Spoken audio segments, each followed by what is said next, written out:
'గుంటూరు కారం' cinema review చెప్తున్నాను. నేను కూడా ఫస్ట్‌లో నెగెటివ్ రివ్యూస్ వినేసి సినిమా బాగలేదేమో అనుకున్నాను. అలాగే ఏం లేదు. ఎందుకంటే 2 డేస్ బిఫోరే ఈ సినిమాకి వెళ్ళాను. సినిమాలో త్రివిక్రమ్ గారు ఒక మెయిన్ కాన్సెప్ట్ అనేది ఇక్కడ చూపించినారు. అదేంటి కాన్సెప్ట్ అంటే, ఒక తల్లి తన కొడుకుని కాపాడేందుకు ఎంతవరకన్నా వెళ్తుంది అనేది ఈ సినిమాలో మెయిన్ కాన్సెప్ట్. దాంతో పాటు మహేష్ బాబు గారి acting, dialogue delivery, comedy timing, మరి డాన్స్ ఇవన్నీ చాలా సూపర్‌గా వచ్చినాయి.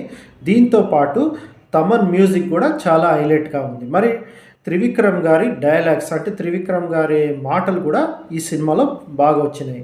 సో, టోటల్‌గా చెప్పేదైతే సినిమా అయితే బాగానే ఉంది. మీరు కూడా ఫ్యామిలీతో ఈ సంక్రాంతికి ఈ సినిమాని ఎంజాయ్ చేయొచ్చు. ఇలాంటి మరెన్నో విషయాలు తెలుసుకోవాలి అనుకునేదైతే నా యూట్యూబ్ ఛానల్ సబ్స్క్రైబ్ చేసుకోండి. Thank you.